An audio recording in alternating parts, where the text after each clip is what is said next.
Hey, what's going on, guys? Octane learning. Oh my gosh.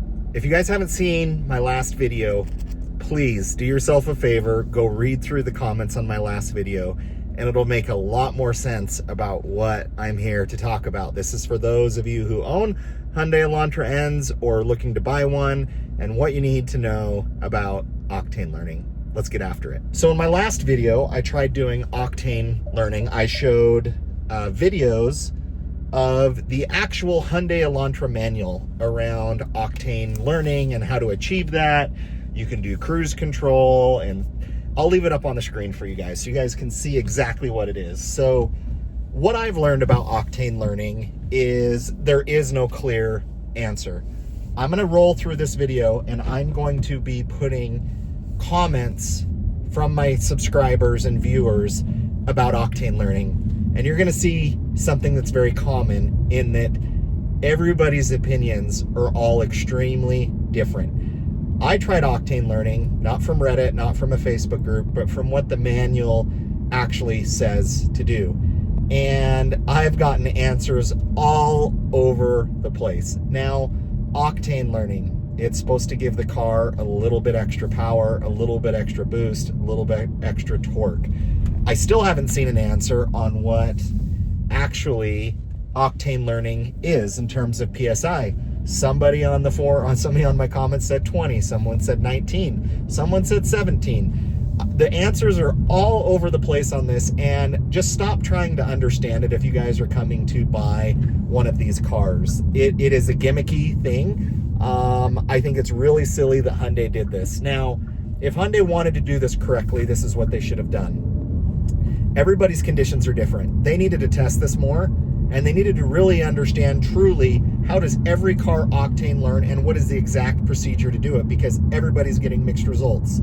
So they should have tested it more, number one. The manual should be more clear. Hey, you will see peak performance at this amount of torque, this amount of PSI, and they should have built something into the instrument cluster or somewhere on the performance pages.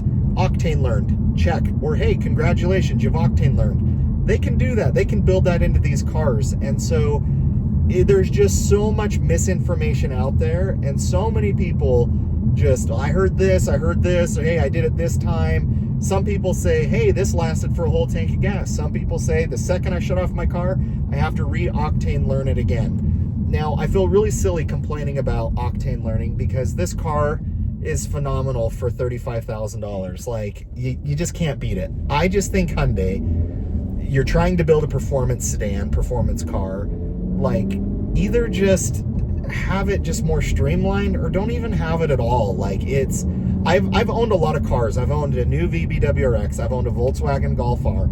I've owned a new Toyota GR86. I've owned a new Toyota Supra. I go on and on and on about all the cars I've owned over the last 3-4 years in my YouTube journey. And not a single one of them have I ever had to worry about octane learning or trying to get more out of the car. I think this actually takes away from the cool factor out of the car, me personally, because this car has so many things going for it. And what I've just seen out there is I'm still more confused about octane learning than I was when I started. Some of you, it seems like it's very easy for you to do, whether you have an automatic or manual. But guess what? The processes are different if you have an automatic or a manual. The common theme that I'm seeing, so if I did try this one more time, is people say you can't be in N mode. Although some comments say be in N mode. You need to be in normal mode. Hey, you need to drive it for longer. It is so maddening, guys. And honestly, I've not had really much to complain about with this car. I've really loved the Hyundai Elantra N.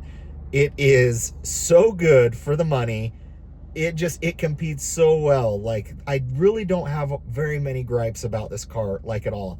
But this octane learning, I really kind of like shrugged it off and was like, hey, you know, it's kind of silly, kind of not, like, it's annoying and it's dumb. Like, either give me my full power or don't even tell me about it. Other cars have figured out ways to detect whether you have premium fuel in the car or not, versus, hey, I need to push the throttle down twice. I need to turn on the AC at 69 degrees. I need to turn your left signal down once, turn it up right, turn the wheel 180 degrees, but not 181 degrees, tap the roof 5 times, boom, your octane learned. It is the biggest crock of crap.